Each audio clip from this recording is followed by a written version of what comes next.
جمعے کے دن ڈولمن مال میں دوپہر کے وقت بھی بے انتہا کا رش تھا۔ تیز روشنیوں سے جگمگاتی شاپس آنکھوں کو خیرہ کرنے لگیں۔ نت نئے جدید ملبوسات دیکھنے والوں کو اپنی طرف مائل کر رہے تھے۔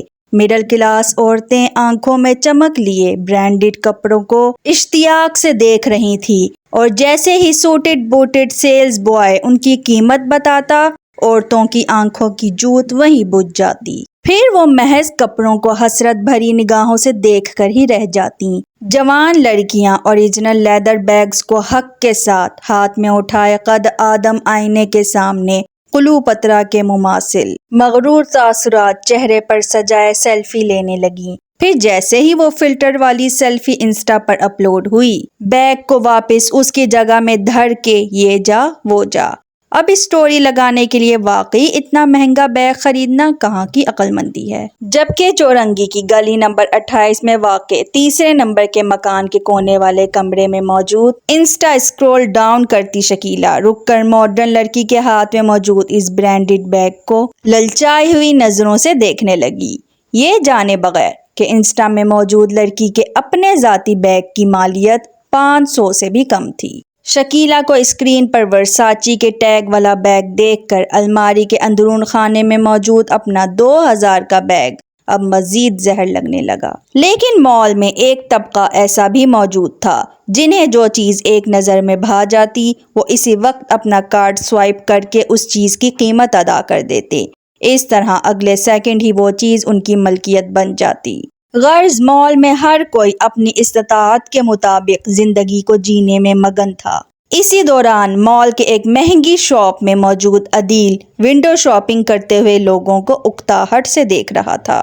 وہ 2 سالوں سے یہاں سیلز بوائے تھا۔ شاپ میں صبح سے لوگوں کی آمد و رفت شروع ہوتی تو رات کے 12 بجے ہی جا کر تھمتی۔ پورے دن میں تقریباً وہ 200 لوگوں کو برائڈل ڈریسز کی قیمت بتاتا۔ جو ونڈو شاپنگ کرنے کی نیت سے آتے تھے وہ محض دام پتہ کر کے اور ہینگرز الٹ پلٹ کر کے واپس ہو لیتے۔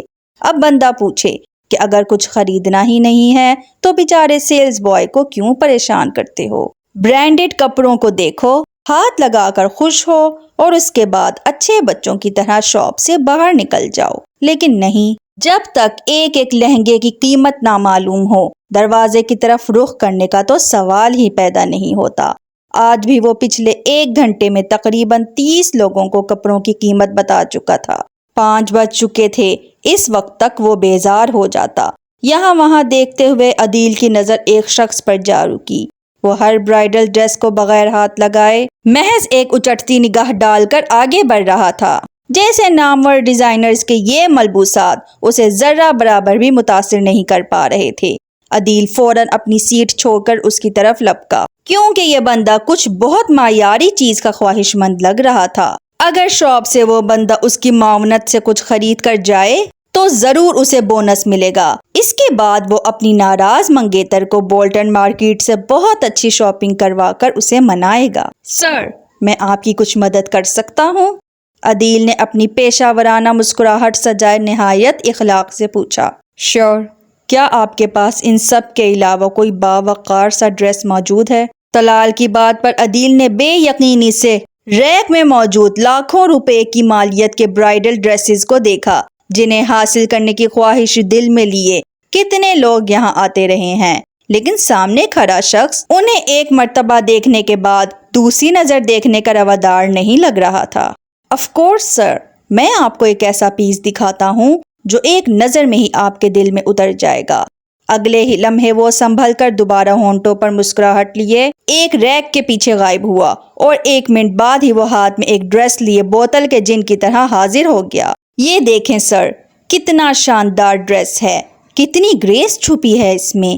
جو برائڈل بھی اسے پہنے گی اسے یہ پیس ایک رائل لک دے گا۔ اس کی بات پر طلال نے ایک نظر جگمگ کرتے گولڈن اور لال رنگ کی امتزاج والے لہنگے پر ڈالی۔ سیریسلی؟ طلال کے سنجیدہ چہرے پر نظر پڑتے ہی عدیل کے چپڑ چپڑ کرتی زبان کو بریک لگی۔ سر، یہ بھی آپ کو پسند نہیں آیا؟ وہ گڑبڑا گیا۔ اپنے تئیں تو اس نے بہت اعلیٰ چیز دکھائی تھی۔ سر، آپ کس آؤٹ لیٹ کا ڈریس چاہتے ہیں؟ مجھے محض کسی برانڈ کا ٹیگ نہیں چاہیے، میں ایک ایسا ڈریس چاہتا ہوں جسے پہن کر یوں لگے کہ صدیوں پرانی روب و دبدبے کی حامل ملکہ چلی آ رہی ہیں۔ ملکہ کے قدموں کی چاپ سنتے ہی سب کی نظریں احتراماً جھک جائیں، سامنے کھڑے درباریوں کی اندر اتنی جرأت نہ ہو کہ ایک غلط نگاہ بھی اٹھا سکیں۔ یہ تھی اداس آنگن کی قسط نمبر 59۔ ملتے ہیں نیکسٹ ایپیسوڈ میں۔ اللہ حافظ۔